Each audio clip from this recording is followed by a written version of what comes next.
मन्नू अपनी जेब से फूलों की माला निकालकर अपने पिता की तस्वीर पर चढ़ाने लगता है कि तभी छवि आकर उसका हाथ पकड़ लेती है। तेरा दिमाग खराब हो गया? वो पापा है तेरे। पापा है नहीं, पापा थे। तभी उनके दरवाजे पर दस्तक होती है। मन्नू जाकर दरवाजा खोल देता है। हाँ जी। सरपंच जी ने पंचायत रखवाई है और आपको भी बुलाया।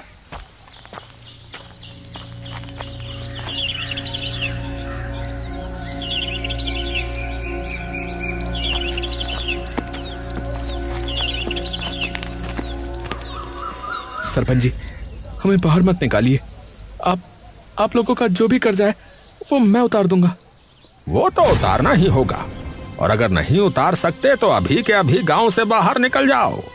और गांव में तभी कदम रखना जब तुम्हारे पास हमारा कर्जा उतारने के पैसे आ जाएं। ऐसा मत कीजिए, हम दोनों कहाँ जाएंगे? उसका मुझे नहीं पता। इन लोगों के पास भी इतना पैसा नहीं था, लेकिन फिर भी उन्होंने तुम्हारे पति पर भरोसा करके उसे पैसे दिए, और बदले में उसने क्या किया है? उसने क्या किया? पैसे लेके भाग गया। तो अभी के अभी तुम भी गांव से बाहर निकल जाओ। मन्नू और छवि बिना कुछ कहे चुपचाप वहाँ से चले जाते हैं।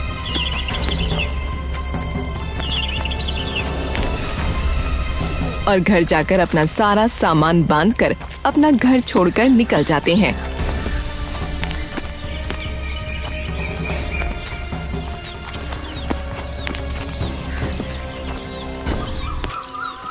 इतनी इज्जत करते थे गांव में लोग उनकी, और उन्हीं लोगों को धोखा देते हुए उन्हें जरा भी शर्म नहीं आई। 20 साल बिताए हैं मैंने उनके साथ, और मुझे पता है कि वो इस गांव के लोगों के साथ कभी ऐसा नहीं कर सकते, और उससे भी बड़ी बात, वो हमारे साथ कभी ऐसा नहीं कर सकते। अरे तो कहाँ है वो? कहाँ है वो? बताओ ना, जवाब दो ना माँ। छवि चुप हो जाती है। दोनों काफी देर तक यूं ही चलते जाते हैं। अब जाएंगे कहाँ? रात भी होने वाली है और भूख भी बहुत लगी है। एक काम करते हैं, जंगल जाकर कुछ खाने के लिए ढूंढते हैं। क्या पता वहाँ कुछ मिल जाए खाने को। सही कहा।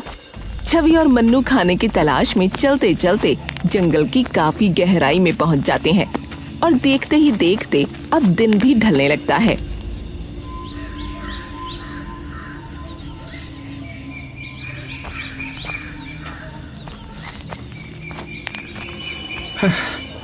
माँ, यहाँ तो ना कोई फल, ना ही सब्जी, ना ही कुछ दिख रहा है। बेटा, लगता है हम जंगल की बहुत गहराई में पहुंच चुके हैं। अब तो मुझे डर भी लग रहा है। अरे चिंता मत करो माँ, मैं हूं ना। तभी अचानक पीछे से किसी की गूंजती हुई आवाज मन्नू और छवि के कानों में पड़ती है। कौन हो तुम दोनों? टिम्बा की ऐसी सख्त आवाज सुनकर मन्नू और छवि वहीं जम से जाते हैं। मैंने पूछा तुम दोनों कौन हो और यहाँ क्या कर रहे हो? मन्नू और छवि हिम्मत करके पीछे की ओर घूमते हैं, और जैसे ही वो पीछे मुड़ते हैं उन्हें दिखता है कि उनके सामने 2 लोग खड़े हैं जिनकी वेशभूषा एकदम अलग है। देखिए हम भूखे हैं, तो हम बस खाने की तलाश में यहाँ पहुँचे। तभी वो दोनों लोग एक दूसरे की ओर देखते हैं। अच्छा, आप लोग भूखे हो? जी, ये मेरी माँ है, और हम दोनों ने सुबह से कुछ नहीं खाया है। हम दोनों तो कब से जंगल में भटक रहे हैं, खाने की तलाश में। अच्छा, तो ऐसा बोलते ना, आइए हमारे साथ। ये सुनकर मन्नू और छवि के चेहरे पर कुछ शिकन सी आ जाती है। देखिए, आप लोग डरिए मत। हम लोग वेदा कबीले के लोग हैं। आपने हमारे वेदा कबीले का नाम वैसे भी सुना ही होगा, और भूखों को खाना खिलाना तो हमारे कबीले का सबसे बड़ा नियम है। तो आप बेझिझक हमारे साथ आ सकते हैं। टिम्बा मन्नू और छवि को अपने साथ घर ले जाता है। आप बैठिए, मैं कुछ देर में खाना तैयार कर देता हूँ। थोड़ी देर में ही टिम्बा खाना तैयार कर मन्नू और छवि के सामने परोस देता है। खाने की महक सूंघकर मन्नू और छवि की भूख 2 गुनी हो जाती है। वाह भाई वाह, महक तो बड़ी जबरदस्त आ रही है। अरे, आपने आज तक ऐसा खाना कभी खाया नहीं होगा। ये खाना हम अपने पूर्वजों के बनाए खास मसालों से बनाते हैं। मेरी सब्जी किस चीज की है? ये है बैंगन, और टमाटर की चटनी। छवि और मन्नू जैसे ही वो चटनी चखते हैं तभी उनकी जुबान झनझना उठती है। बैगन और टमाटर की चटनी, वो भी इतनी स्वादिष्ट। कैसे हो सकती भाई, कैसे हो सकती है? मैंने कहा था ना, और हमारे कबीले का आलू भात तो सबसे ज्यादा स्वादिष्ट है। मन्नू और छवि खुश होकर वो खाना खाने लगते हैं। थोड़ी देर बाद, वैसे आप लोग सुबह से भूखे घूम क्यों रहे हैं? और आपका घर कहाँ है? मन्नू और छवि दुख भरी नजरों से एक दूसरे की तरफ देखते हैं। क्या हुआ? माफ कीजिएगा अगर मैंने कुछ गलत पूछ लिया हो तो। नहीं, ऐसी कोई बात नहीं है, लेकिन हमारी कहानी काफी दुख भरी है। मतलब मैं कुछ समझा नहीं। दरअसल हम यहीं पास के एक गांव में रहते थे। मेरे पति राकेश कुमार की गांव में खूब इज्जत थी क्योंकि वो शिक्षक थे।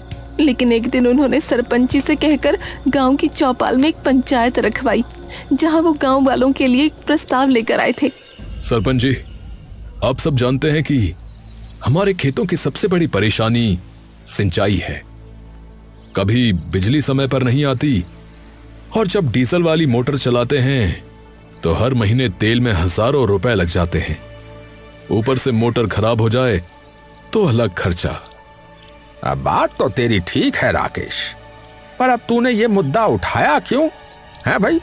तेरा आखिरकार प्रस्ताव है क्या? देखिए सरपंच जी, मेरा मुद्दा है सोलर पैनल का। अगर हम सोलर पैनल लगवाते हैं तो सालों तक ना बिजली का बिल आएगा, ना तेल का खर्चा, और जब चाहो तब पानी भी मिल जाएगा हमें। ये सुनकर गांव के सभी लोग हैरान हो जाते हैं। हैं? अरे भाई, ये सोलर पैनल आखिर क्या है भाई? और आखिर ये कैसे काम करता है? देखिए, सोलर पैनल एक तरीके का यंत्र है जो कि रोशनी को, यानी कि जो धूप आती है ना, उसको बिजली में बदल देता है। अरे भैया, अरे ये तो बड़ी चमत्कारी चीज है फिर तो। पर ये हमें मिलेगी कैसे भैया? उसकी चिंता आप लोग मत करो, वो सब आप मुझ पर छोड़ दो। लेकिन इस आधुनिक सुविधा के लिए थोड़ा पैसा लगेगा, जिसमें सभी गांव वालों को मेरी मदद करनी पड़ेगी, और इसीलिए मैंने अभी पंचायत को इकट्ठा किया है। अब कितना पैसा लगेगा? लगभग 8 से 10 लाख रुपए लगेंगे। ये सुनकर सभी गांव वाले थोड़ी देर के लिए हैरान और परेशान हो जाते हैं। देखो भाई, इस गांव में लगभग सभी लोग खेती बाड़ी का काम करते हैं, तो ये साधन सिर्फ एक इंसान के नहीं बल्कि पूरे गांव की प्रगति के लिए बहुत काम आएगा। आप सब लोगों को तो पता ही है कि हमारे गांव में बिजली की सुविधा कैसी है। 24 घंटे में से मुश्किल से शायद 8 घंटे भी बिजली नहीं आती होगी। तो बताओ, ऐसी हालत में किसान अपने खेतों की सिंचाई कैसे करेंगे जब मोटर ही नहीं चलेगी? तो इसलिए ये सोलर पैनल सबके बहुत काम आएगा। मेरी जान पहचान में एक दोस्त है जो तुरंत इसका इंतजाम करवा देगा। सभी गांव वालों को उन पर भरोसा हो गया और उन्होंने मिलकर राकेश जी को 10 लाख रुपए दे दिए। पर किसी को भी ये भनक नहीं थी कि वो सारा पैसा लेकर भागने वाले हैं। क्या वो पैसे लेकर भाग गए? हाँ, गांव वालों को लगा कि 2-3 दिन में पापा वापस आ जाएंगे, लेकिन ना उन्हें पता था और ना हमें कि उन पैसों के आगे ना उन्हें अपनी बीवी दिखेगी और ना ही बेटा। और जब उनसे ना कोई संपर्क हो पाया, ना ही कोई बात हो पाई, तब गांव वालों ने ये सुनिश्चित कर लिया कि वो उनके पैसे लेकर भाग गए हैं, और सारा इल्जाम आकर मेरे और मेरे बेटे के सिर पर आ गिरा। सरपंच जी ने हमें गांव से बाहर निकाल दिया और बस फिर हम यहाँ पहुंचे खाने की तलाश में। हे भगवान, ये तो सच में बहुत बुरा हुआ। तो अब तुम लोग क्या करोगे? पता नहीं अब क्या करना है, लेकिन जब तक हम गांव वालों का कर्जा नहीं चुका देते तब तक हम गांव में वापस नहीं जा सकते। हमारी खोई हुई इज्जत मैं वापस आपको लौटा कर ही रहूंगा, ये मेरा वादा है आपसे। पर बेटा, हम इतना ज्यादा कर्जा कैसे उतारेंगे? तभी मन्नू का ध्यान उन बर्तनों पर जाता है जिनमें उन्होंने खाना खाया था, और एकदम से उसकी आंखों में एक अजीब सी उमंग आ जाती है। माँ, क्यों ना हम अपना एक ढाबा खोलें? ना हमारे पास कोई पैसा है, ना रहने के लिए कोई घर। हम कैसे कोई ढाबा खोल सकते हैं? अगर हम इसी खाने को लोगों तक पहुंचाएं तो सभी लोग भाग भाग कर ये खाना खाने आएंगे। और ढाबा ना सही, एक ठेला तो ले ही सकते हैं। गांव-गांव जाकर खिलाएंगे लोगों को, और वो भी मिट्टी के बर्तनों में। पर खाना तब तक ठंडा हो जाएगा। तो खाने को मिट्टी की हांडियों में रखना, और उन हांडियों को एक लकड़ी के डब्बे में रखना, और फिर उनको घास से ढक देना, और फिर देखना 6-7 घंटे तक खाना यूं ही गर्म रहेगा। तो क्या आप बना देंगे हमारे लिए इतना खाना रोज? हाँ हाँ, क्यों नहीं। आपका बहुत बहुत शुक्रिया। ये एहसान हम जिंदगी भर नहीं चुका सकेंगे। अरे ऐसी कोई बात नहीं है। प्रेम और सेवा भाव तो हमेशा से हम कबीले वालों का मूल धर्म रहा है, और हमें तो जो भी मिलता है प्रकृति से मिलता है। तो हमारा भी फर्ज बनता है कि जब ऊपर वाला हमें इतना कुछ दे रहा है तो हम भी क्यों ना लोगों की सहायता करें। पर हम ठेला कहाँ से लेकर आएंगे? अरे वो तो हम में से कोई भी बना देगा। ये सुनते ही मन्नू और छवि की आंखें चमक उठती हैं। सच में? हाँ भाई।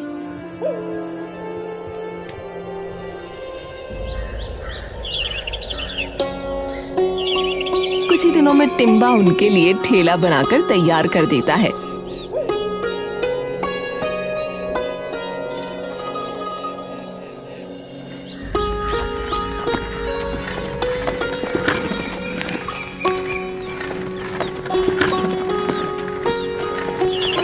कुछ दिन बाद बस लोग आ जाएं लेने। आ जाएंगे माँ, आप बिल्कुल चिंता मत करो। थोड़ी देर में दोनों गांव में पहुंच जाते हैं और काफी देर तक यूं ही अपनी रेड़ी लेकर इधर उधर घूमने लगते हैं। अरे ले लो केले की सब्जी, आलू भात, बैगन टमाटर की चटनी। अरे ले लो, अरे आओ आओ भैया, अरे अरे आइए आइए। तभी ये सुनते ही कुछ गांव वाले उनके पास आते हैं। अरे भाई, ये सब्जी तो पहली बार सुनी है, क्या है? अरे काका, एक बार खा के तो देखो, उंगलियां चाटते रह जाओगे। हाँ, उंगलियां चाटते रह जाओगे? ऐसी क्या चीज है भैया? अच्छा भाई, जरा खिलाओ, चखाओ, हम भी तो चखें, देखें कि कैसी है ये केले की सब्जी। और मुझे जरा वो आलू भात चखाना, जरा देखते हैं कैसा है। रोटी वगैरह नहीं है क्या इसके साथ? नहीं काका, अभी रोटी तो नहीं है, पर हाँ बहुत जल्दी रोटी बनाना भी शुरू कर देंगे। मन्नू उनके लिए आलू भात कटोरी में डालकर दे देता है।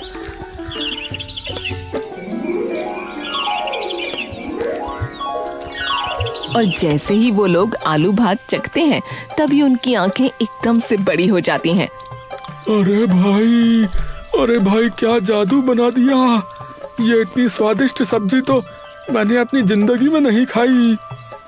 अरे भाई वाह वाह, मजा ही आ गया भैया इस केले की सब्जी में से तो। आहा, ये तो बिना रोटी के भी खूब स्वादिष्ट लग रही है भैया। भाई मेरे घर के लिए भी बांट देना भैया, जरा 4 कटोरी। मेरी भी भैया, मेरी भी। मन्नू उनकी सब्जियां मिट्टी की कटोरियों में डालकर उन्हें ऊपर से केले के पत्तों में बांध कर दे देता है।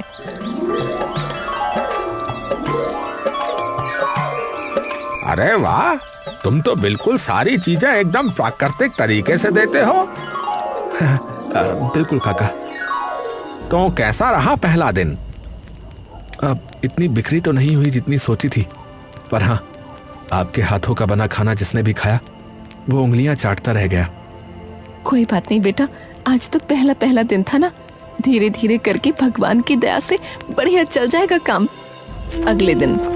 अगले दिन एक और बार फिर मन्नू और छवि अपना ठेला लेकर उसी गांव में पहुंचे।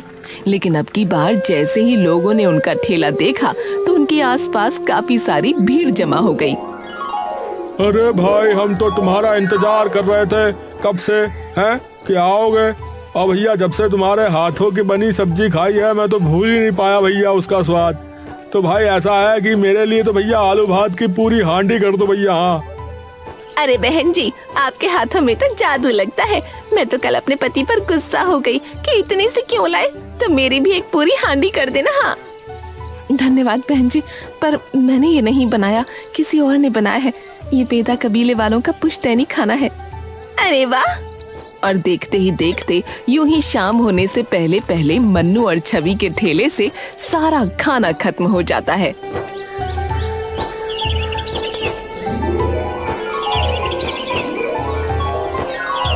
और यूं ही देखते देखते कई महीने बीत जाते हैं और उनका वो जंगली खाने का ठेला इतना कामयाब हो जाता है कि कुछ ही दिनों में मन्नू और छवि अपना ढाबा खोल लेते हैं। छवि आंखों में आंसू लिए ढाबे का फीता काटती है। मिल गई बेटा, हमारी खोई इज्जत हमें वापस मिल गई। अभी तो कर्ज चुकाना बाकी है माँ, अभी हमारे गांव में जाना बाकी है। मन्नू की आंखों में वो बेचैनी देख छवि कुछ देर के लिए स्तब्ध रह जाती है और कुछ ही देर में पूरा ढाबा लोगों से भर जाता है। अब भाई, अब सुबह से शाम तक तुम्हारे ढाबे से भीड़ नहीं घटने वाली। हाँ तो अपना आलू भात केले की सब्जी ज्यादा ही बना के रखना भैया। हाँ अरे काका, और भी नई चीजें हैं अब तो। अरे भैया, मैं तो यही कह रहा हूँ कि वो जो कुछ भी बना रहे हो, बनाना ठोक के भैया। कुछ महीने सब सही चल रहा होता है कि तभी एक दिन अरे भाई, मेरा साला बता रहा था कि रोजापुर के लोगों का तो बुरा हाल हो गया है। ये सुनते ही मन्नू एकदम चौंक गया। क्या कहा आपने? रोजापुर? अरे वो तो मेरा गांव है। क्या हुआ उधर? अरे भाई, आपने सुना नहीं? वहाँ तो बाढ़ आई है, बहुत जबरदस्त। सभी लोगों के खेत डूब गए हैं और कई लोगों के तो घर भी चले गए भैया। ये सुनते ही मन्नू एकदम से चौंक गया और तुरंत अपनी माँ के पास दौड़ता हुआ गया, जो रसोई में टिम्बा के साथ खाना बना रही थी, और उन्हें सारी बात बताई। उन लोगों की मदद करनी होगी माँ, लोग पता नहीं कैसी हालत में होंगे इस वक्त। पर हम क्यों जाएं? जब हमारा ऐसा हाल था तब किसी ने भी आकर पूछा हमसे कि हम कैसे हैं, और किसी ने भी रोकना नहीं चाहा जब सरपंच जी हमें गांव से बाहर निकाल रहे थे। माँ, पर आप ये भूल गई कि जब हमें जरूरत थी तो टिम्बा भैया ने भी तो हमारी मदद की थी। तो जब भगवान हमें इतना दे रहा है तो हमारा भी फर्ज बनता है कि उनके बनाए लोगों की मदद करें। और मैं मानो चाहे ना मानो, नुकसान तो उनका हुआ था। पापा उनके भी पैसे लेकर भागे थे, तो उनका गुस्सा होना गलत नहीं है। काकी बात मन्नू ठीक कह रहा है। आप और मन्नू जाओ, मैं हूं ना यहाँ। छवि सुनते ही कुछ देर के लिए शांत हो जाती है। ठीक है। छवि और मन्नू तुरंत अपने गांव की ओर निकल जाते हैं और दोपहर तक वो अपने गांव में पहुंच जाते हैं।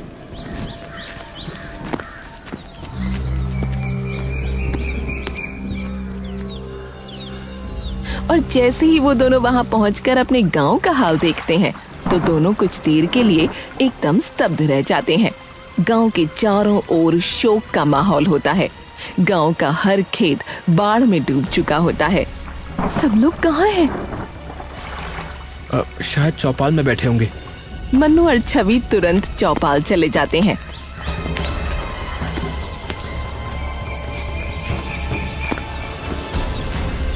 और जाकर देखते हैं पूरा गांव चौपाल पर इकट्ठा हो रखा है।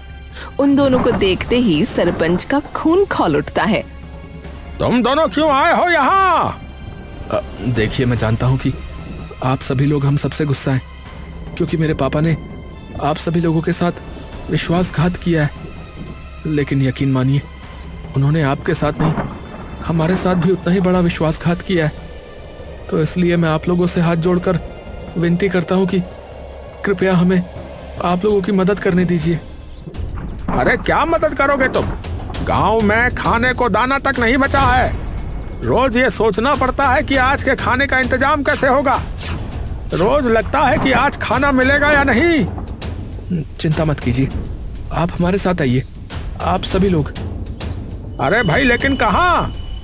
आप सब लोगों को अपने आप पता लग जाएगा। मन्नू गांव के सभी लोगों को लेकर अपने ढाबे पर चला जाता है